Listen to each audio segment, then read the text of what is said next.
Bonjour à tous, me voici pour une nouvelle vidéo, toujours un cadre magnifique, c'est parti!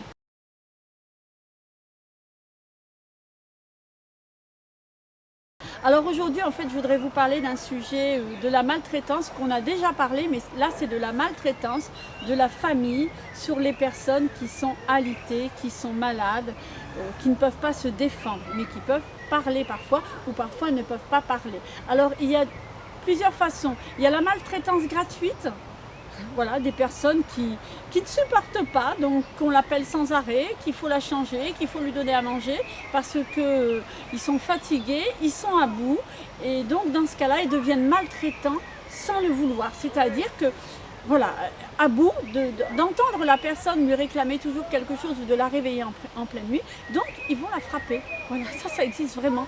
Ils tapent les personnes ou alors ils la privent de nourriture.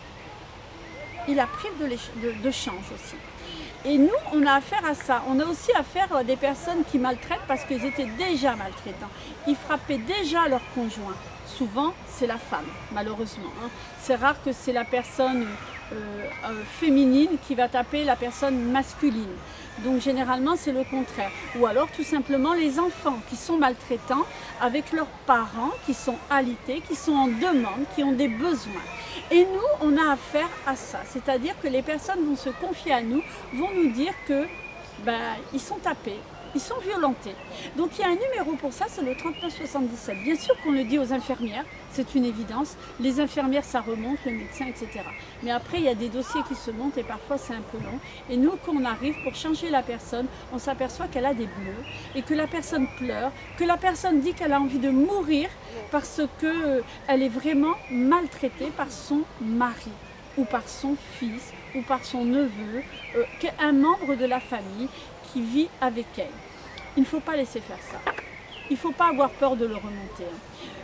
Parfois, la personne a dit « non, il ne faut pas le dire, je vais me faire gronder encore plus, ça va aller mal pour moi. » Et non, il faut le dire. Et parfois, les personnes malades qui se confient à nous, les AVS, pour nous dire qu'elles sont frappées, violentées, on les retrouve le lendemain. Bizarrement, elles ne peuvent plus rien dire. Elles sont complètement dans les vapes parce que le mari s'en est aperçu, l'oncle, le fils, vous voyez, le petit-fils même, s'est aperçu que la personne se plaignait, donc elle la shoot.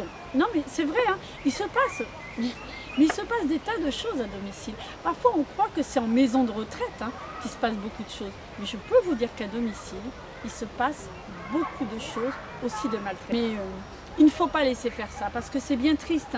Moi j'ai été amenée un jour à voir une dame dont s'occuper, que le matin je suis arrivée, elle était remplie de bleu. Voilà, par exemple.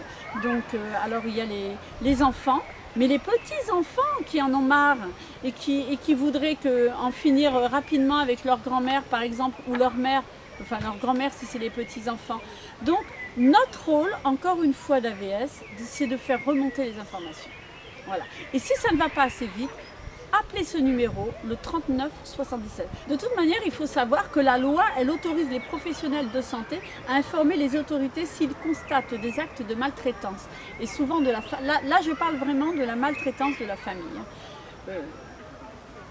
Beaucoup de personnes sont à bout, surtout avec les personnes qui ont la maladie d'Alzheimer, qui répètent sans arrêt les choses. Voilà.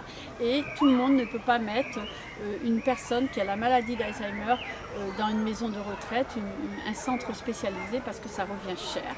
Donc il faut avoir les moyens aussi pour ça. Il faut avoir les moyens d'avoir des AVS à la maison 24/24. Tout le monde n'a pas les moyens. Donc ces personnes, elles sont vraiment à bout. Il faut leur dire aussi qu'il y a des associations. Je parle souvent de Petits Frères des Pauvres parce que je les aime bien, mais il y a d'autres associations en fait où il y a des bénévoles qui viennent aussi prendre le relais, qui sont là pour les aider. Voilà, ces personnes. Mais en tous les cas, il ne faut pas laisser la maltraitance s'installer ou surtout fermer les yeux, ne rien dire, ne rien voir. Non, non, non. Il faut remonter à la source. On ne peut pas laisser ces personnes comme ça. Ça fait vraiment mal au cœur. Quand moi, la dernière fois, j'ai entendu un enregistrement qu'une AVS m'a envoyé. Mais franchement, c'était horrible.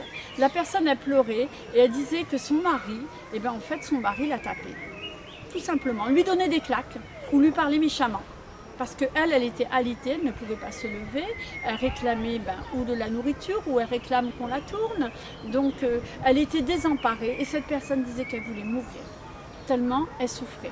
Alors il y a eu un dossier de montée, mais n'empêche qu'il n'y a toujours pas de contrôle. Le dossier, ok, on le monte, mais on sait très bien que les dossiers, c'est long pour mettre les choses en place. Donc, il ne faut pas attendre. On ne peut pas, parce qu'un jour, on rentre chez cette personne et elle n'est plus en vie. Ça arrive aussi.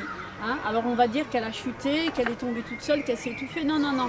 Non, non. Parfois, c'est dû, malheureusement, à la personne qui est avec elle à la maison, qui s'occupe d'elle aussi et qui n'en peut plus. Ou alors, tout simplement, qui était déjà une personne maltraitante. Voilà, ce n'était pas un sujet très gai aujourd'hui, mais ça existe. Donc, il faut le faire, remonter à la source. Eh bien, écoutez, merci pour votre écoute. Merci pour votre partage. Mille merci, positive attitude, couleur, joie et je vous dis à très bientôt.